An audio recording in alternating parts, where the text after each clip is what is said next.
What is the word, y'all? This is Devontae. This is Reaper Training, and y'all now tuned into the Reaper Motivation Podcast. And today we're back at y'all with some motivation.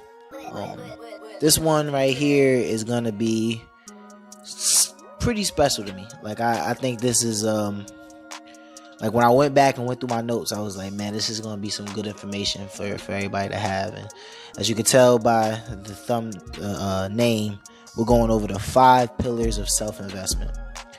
So to start off with, I want to explain what self-investment is. So you're honestly going to have 3 types of investments in life. You're going to have asset investments, which are commodities, stocks, real estate, precious metals, things like that. Like those are all asset investments, where you take the money that you're already making through your earned income and you're buying other things to make you more income or to sustain it in a different way. And then you have what I like to call self-investment, where self-investment is what you invest into yourself to improve your quality of life and improve your income, which leads to asset investment. Now, and then you also have the mental investment, which is relationships and friendships and things like that, which, you know, we talk about pretty often. I don't know if I'm definitely going to do one on asset investments. I don't think I'm going to do any, well, I guess I'll do a specific version of the mental investment part, but, or emotional investment, I guess would be a better way of talking about it. But, so I'm going to start off by saying, when I put this list down, if you don't have a grasp, or if you're not working on these pillars I'm talking about, it's not the end of the world.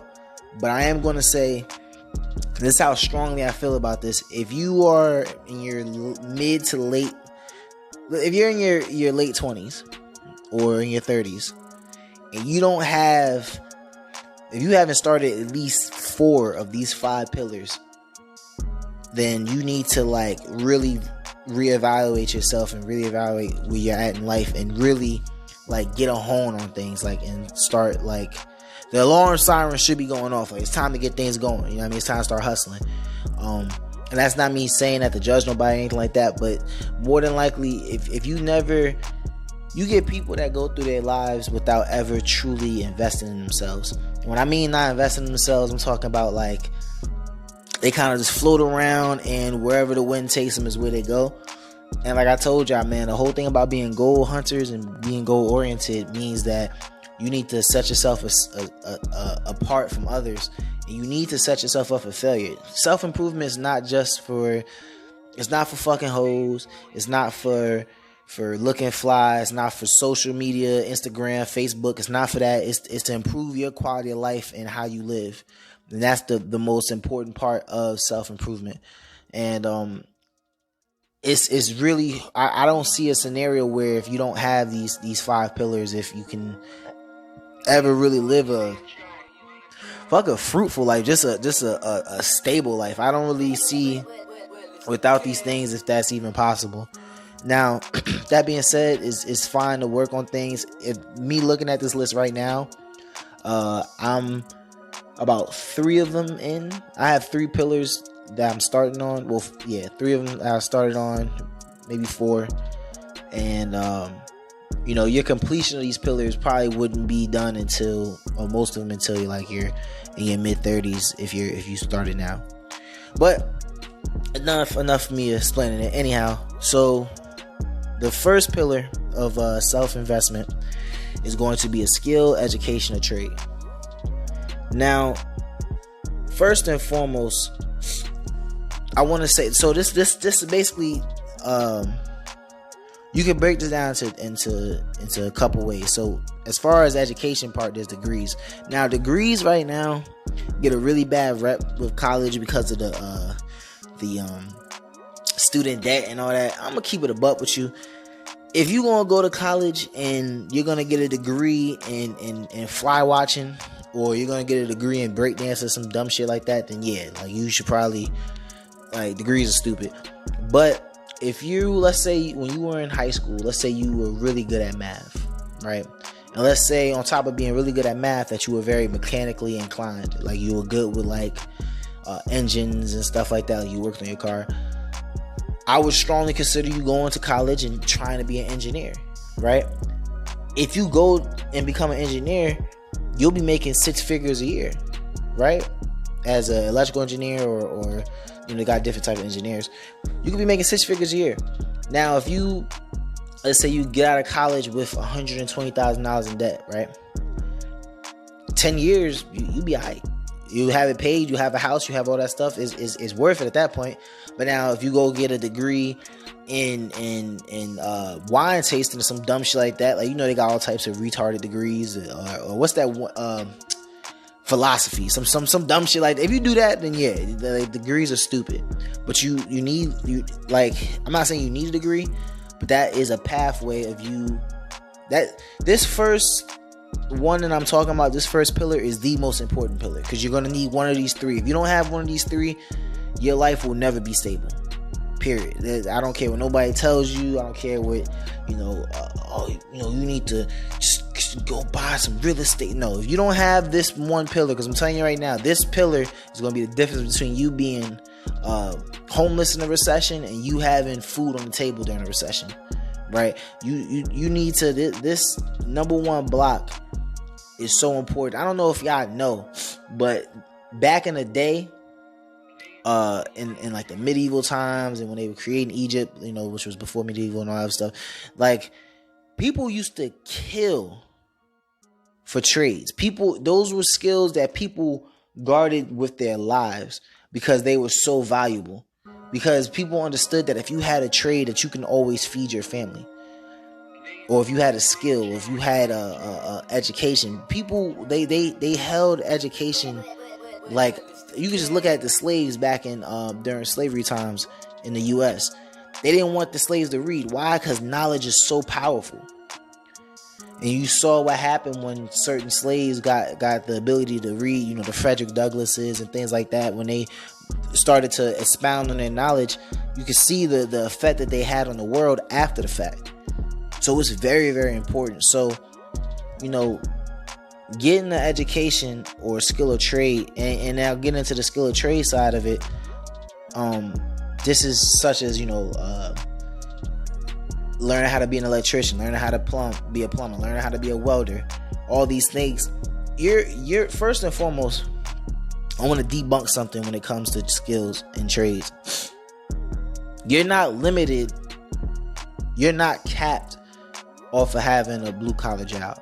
What I mean is, if you wanted to, if you applied yourself, I know people that started out as low level electricians that have multi-million-dollar businesses right now. I know people that started off as a EA, which is an equipment associate. I'm a diesel generator mechanic right now, or a technician. I know people that started as like an EA, which is basically you just count cable and wash generators. And now they're a vice president of their district making 6 figures a year. You're not capped. You can do whatever you want to do in the skill and trade field. You just have to apply yourself, just like with anything else in life.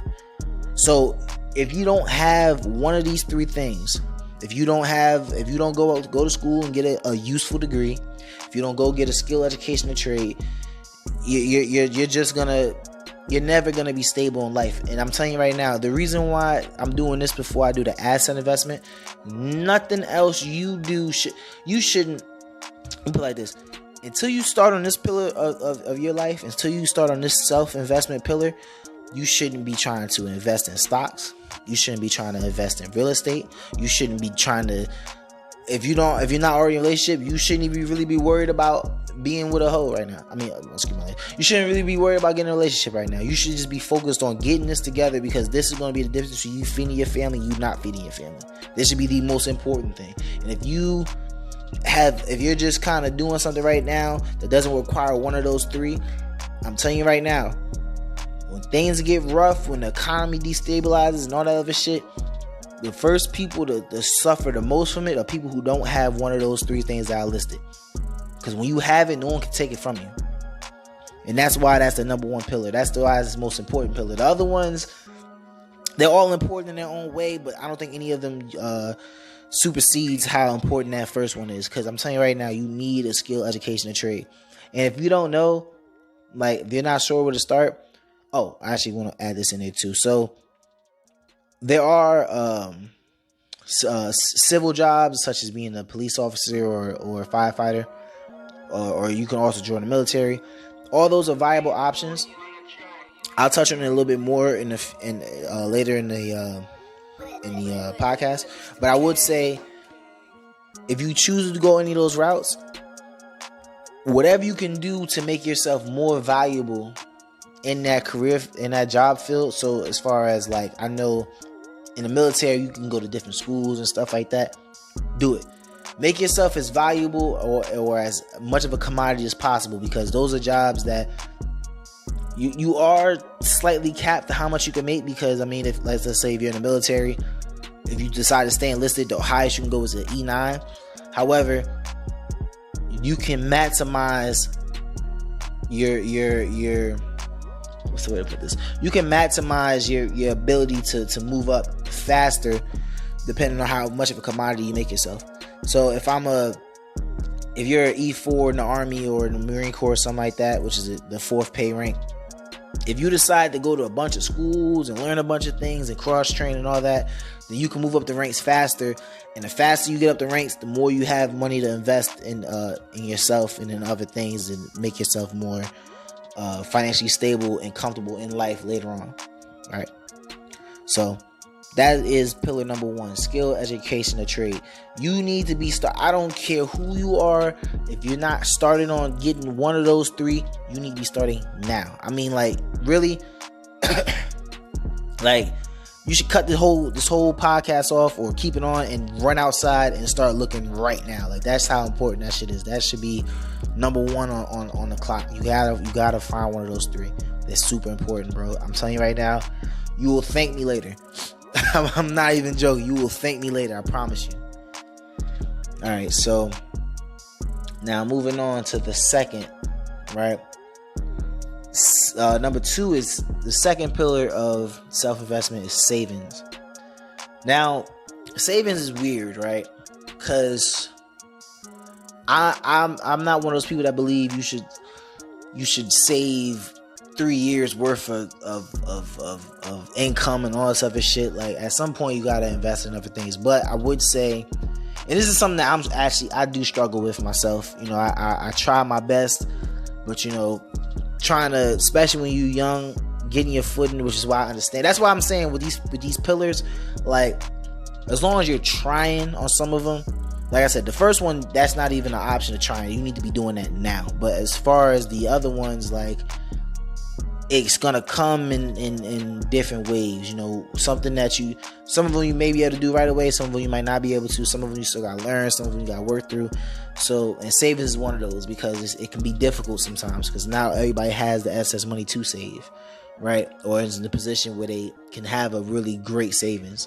So with savings, my biggest thing to say is, right, you want to at least have about, maybe at bare minimum, 3 months worth of savings. I know that's a little low for some people, but I would say 3 months is reasonable, right?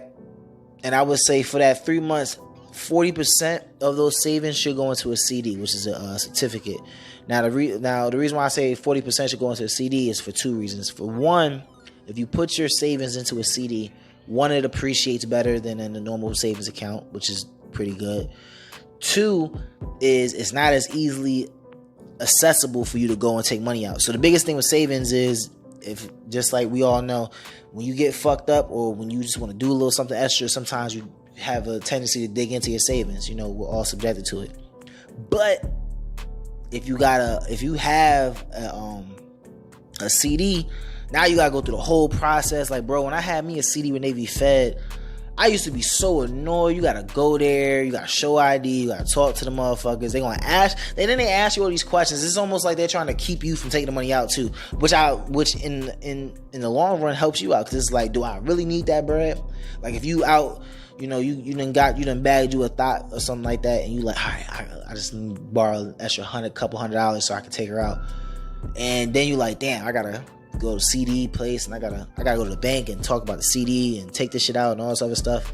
All those extra steps, you might be like, you know what? I'll just tell her I'll link with her next time I get paid. That saves you some bread. You kept that money in your account. So having 40% of CDs, I think, is very, very useful. The money can still be taken back out. It's harder to get, which is good. You want it to be difficult because you want to make sure that if you're taking money out of your savings, that you really, really need it. You know, I've met people that say you should put 60% in your CDs, which I'm not a big fan of, because if I need my money now, I want to have access to it now. Like, I don't want to, like, you know, 40%. Like, if you think about it, if you got let's say $10,000 in savings, if you know that extra $4,000, you have $6,000 to work with. So that extra $4,000 should be if it's like last resort, like, yo, I really need this shit. You feel me? So, and that's, I know most people ain't gonna have $10,000, especially not if you're in your 20s, but this is me giving an example. So yeah, savings should definitely be up there. Like I said, these other four aren't really in a particular order, but you know, we're just running through them. Number 3 is credit. Now, credit is weird because credit is going to,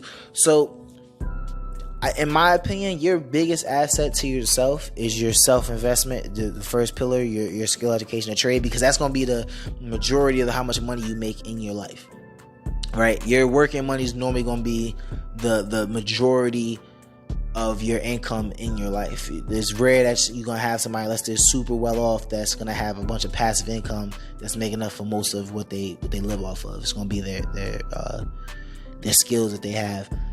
Now, with credit is dope because credit, number one, you need a car to survive, you need a house to survive, you need an apartment.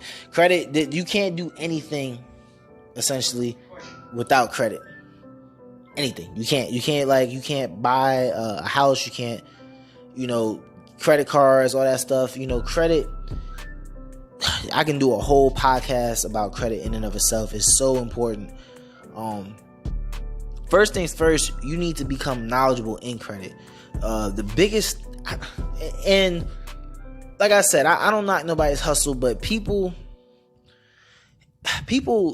really, really take advantage of how lazy some of y'all motherfuckers are. Because I'm telling you right now, like, whenever I hear people going to these credit fitters and shit like that, I'm like, bro, if you just did that, because especially if you don't have debt tied up in a lot of different places, you can learn about credit and you can handle getting your credit higher by yourself.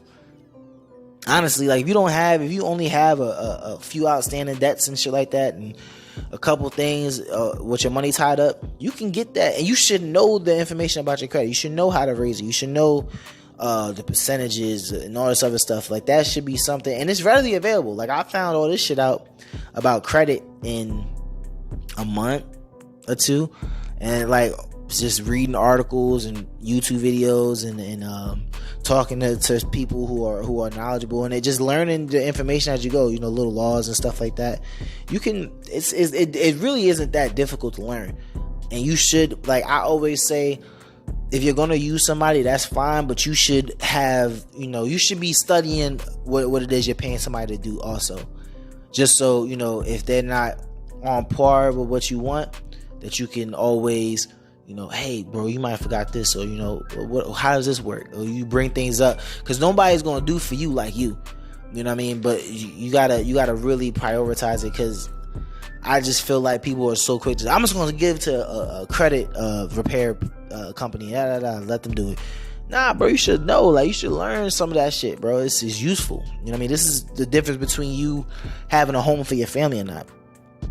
And going into the third pillar is having a house. Now, this one is, you can't get this pillar without the other three that I just mentioned, honestly. Like, it's dependent on those other three.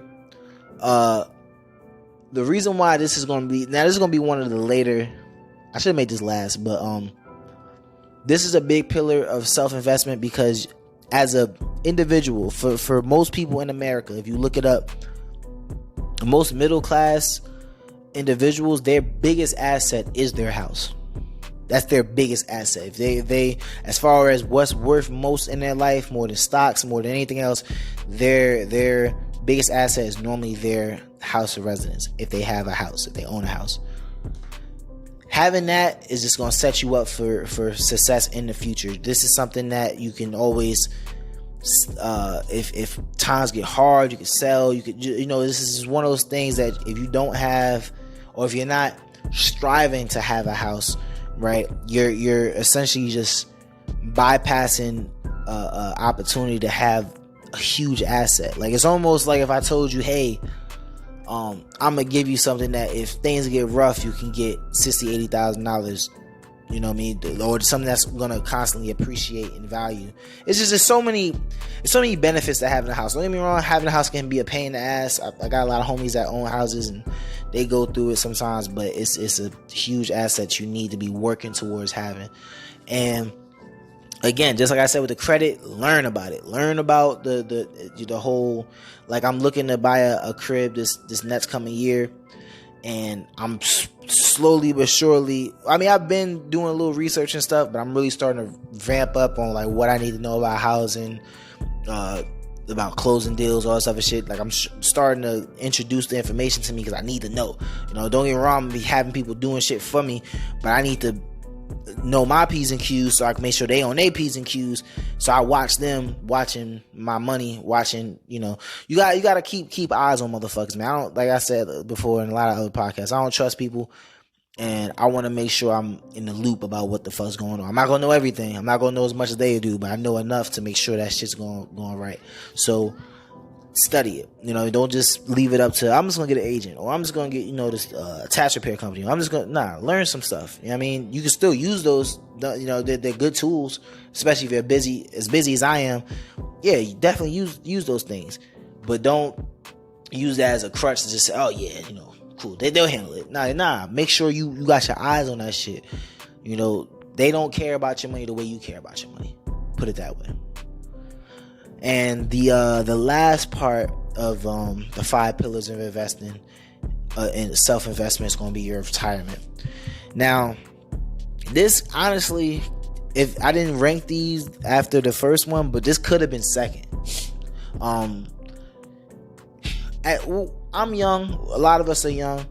We don't think about how important investing is, bro. The senior poverty rate is high as fuck. It's not as high as it used to be back in the day. I think they said that it was in 20 percentile back post Social Security. It's not as high as it used to be, but it's still pretty high. If you look at most homeless people you see, they're all senior citizens. They're all pretty older. You know what I mean? A lot of people are gonna have to work until they die because they don't prioritize their retirement now. Now, most jobs are going to give you a 401k and things like that. A lot of people talk bad about 401ks. I understand why. I've done the research on it. I see where the disparities are. However, what I would say is you don't have to, and I'll get more into this when I talk about the asset investing when I do that podcast, but you don't have to have just one retirement. You see what I'm saying? You got to think of it like this, right? If you got a 401k, you also got your Social Security. If you go out and say, all right, I'm going to make an IRA on top of that, right? I'm going to have an IRA on top of that. That's 3 right there, 3 retirement funds that you have for later in life. And you also have a savings that should be growing as you get older also. So it'd be about 4 streams of income that you'll have if you constantly keep growing and investing and doing your thing with it, that you'll have later on in life. That should be enough to take care of yourself. But you got to be smart about it. You got to know, like I said, the reason why this video is this podcast is going a little faster is because what I didn't want, like when I made this list, I was like, I don't want to go too crazy in depth about each one because it's like all 5 of these I could make a whole podcast about in and of itself. And I might do that with a couple of these. I know I'm going to definitely do it with the retirement one now that I'm getting into it. But, you need to be thinking about your retirement now. And this is, again, going into the skilled trades and jobs part. I remember I was speaking to my Marines. I'm a sergeant in the Marine Corps. And we're all reservists, and I was talking to him about like, hey, I was just asking, like inquiring, yo, how many of y'all have a 401k or retirement plan with your job? Like 70% of them said no, like they don't have any type of retirement plans with their jobs. This is why I say the skill, trade, and education. Any job that you get that's worth having is gonna have some type of a 401k with it, or a retirement benefit plan. It's almost like if they don't have it, that's key sign of a bullshit ass job. Because that's something that when you have the interview, they're gonna sell you on, like, hey, we got this, and whatever. My company has all types of crazy little investment benefits that people don't really know the importance of, really, so they kind of blow it off. But what I do, and when I heard that shit, that made me really want to get on with my company. I was like, oh yeah, I need this. So you have to have some form of retirement. You should at least be working on having 3 forms of a retirement fund. Like I said, now you could just take the 401k and roll it into an IRA. Like I said, later on, I'll explain what those are.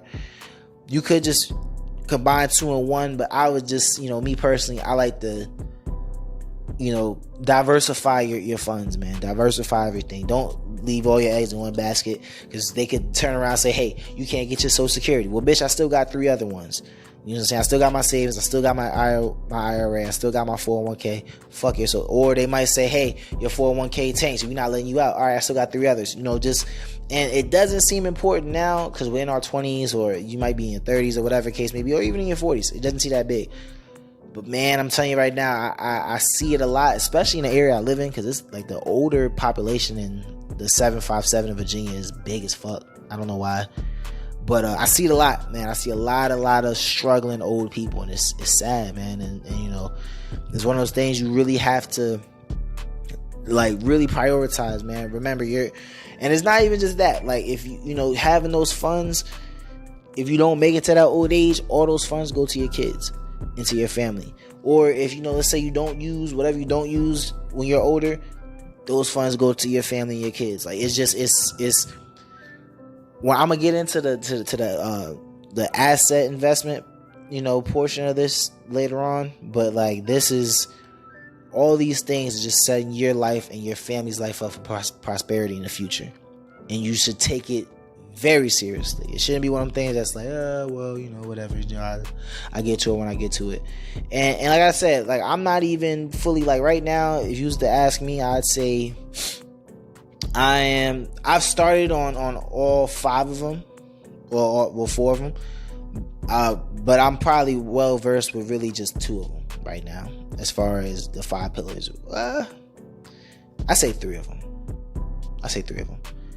But you know what? I'm still growing. I'm still learning it. And as long as you're trying, but you cannot, like I said, if you are 28, 27, 30, a little over 30, like, if you're anywhere and you just heard this list and you're like, I don't have any of those 5. An alarm. I'm talking about like a fucking siren. Like, your ass it's a siren in your crib. You need to run out the house and get started now. I'm not talking about tomorrow, not talking about later tonight, not talking about, no, you need to get up now, sprint out the door and get busy. Because if you don't have these, bro, I'm telling you, you cannot, like, your life is in jeopardy of falling at any point in time. If you talk to any homeless person, right, if you ever watch like the Soft Right Underbelly, like the little things and stuff like that, a lot of their stories are due to drugs and things like that. But there's also, if you hear some of them is just 4 or 5 things go wrong at once, and you don't have the legs to stand on, that shit can knock you down. You might not get back up, because if you don't have the savings, you don't have the retirement, you don't have the skills and trade, you don't have and again, if all those people had a skill, education, or trade, even if all that other shit fell, eventually, it took a minute, it hurt, they probably still would have been homeless for a couple months, but eventually they could have reutilized those skills. So and I've seen it too many times. I know functioning alcoholics. I know crackheads. Not even joking. I know straight up, literal, like Tyrone Bigham scratching the neck, like, oh, yeah, I want some crack. Like, nah, some real live crackheads that have jobs in a house right now because they have a skill, education, or trade. I've seen it. I've seen it. It don't matter how bad of a fuck up you are. Eventually, someone's gonna need it. If you're an engineer, someone needs an engineer. If you're a welder, somebody needs a welder. Someone needs it. If you're a HVAC tech, someone needs air conditioning and heat. I promise you, it's always gonna come to fruition. So you need that number one. I don't know how, like, I can't even stress and emphasize that enough, bro. You need, like, that first pillar. Matter of fact, scrap everything else. That first pillar, bro, if you have not started on that yet, which means you're not going to college, you haven't gone to trade school, associate something. If you have not started that first one, get up, get out, and get started now. Like today, like right now. That is so important. Like I said, this the whole point of this channel. So I want everybody to be successful and have a life of prosperity. And that is, it's imperative. You need that. And like I said, you shouldn't be focused on doing any type of asset investing, stocks and real estate, all that shit. All that shit can wait. If you get all 5 of these done first, then you can go ahead and, or not done, but just get them started and get them going. Then you can go ahead and start doing the other shit. But these 5 need to be on your radar. And I'm gonna go out and just say it. I personally, and you know, people may agree, people may disagree. I would say until you get at least 3 of these started, I would really kind of leave dating to the wayside. Like if you heard this list and you like, I don't have anything done, women should be on the back burner. Fuck them hoes. You got bigger things to worry about right now. Like fuck all that. This is your life at stake right now. You see what I'm saying? So women, marriage, all that shit should be way out the window. You can focus on that when you get your shit together. Fuck all that. At least 3 of these things need to be started in progress now. The first one definitely, and then at least 2 of the others, and all that other shit that could come later.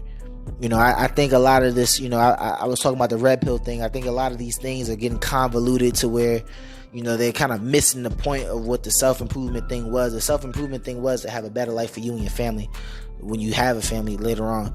But to sit there and to be essentially crippling yourself to get a girlfriend, or crippling yourself to focus on being married, like that's just ass backwards.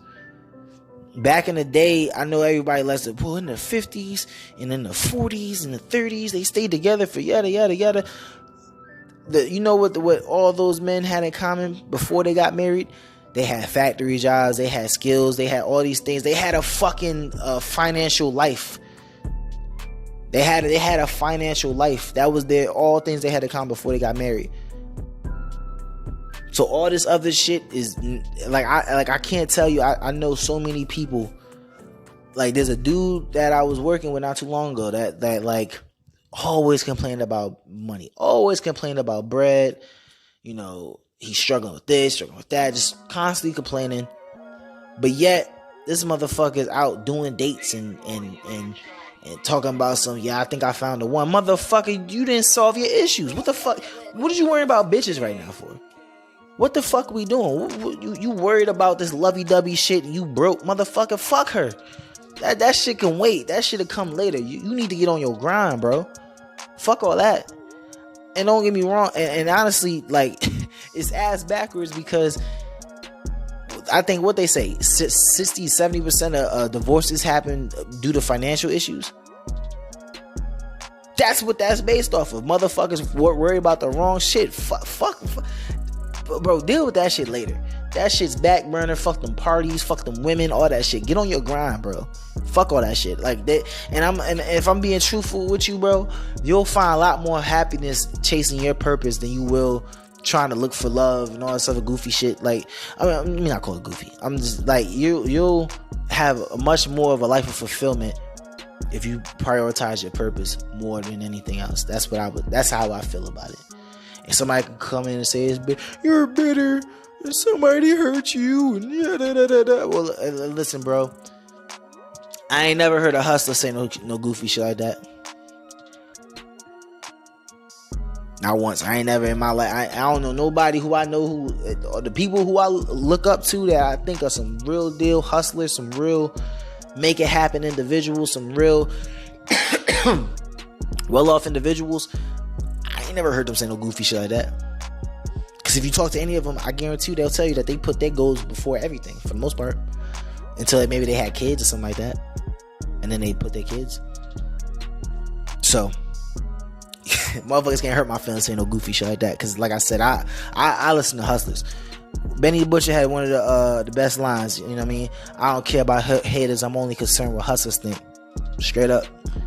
So this is Devontae's Reaper Training, man. I appreciate y'all for joining me tonight. I hope y'all enjoyed the content. Stick with it, man. Stay on your goals. Just to reiterate, Tenacious Rose is now available on Amazon Prime, $9.99. Go cop that, man. I actually go into more depth and detail about the assets and all that other stuff in the book. All around self-help book. Give you some good motivation, all that. And I appreciate y'all guys, man. We don't chase dreams, we hunt goals. Catch you next time.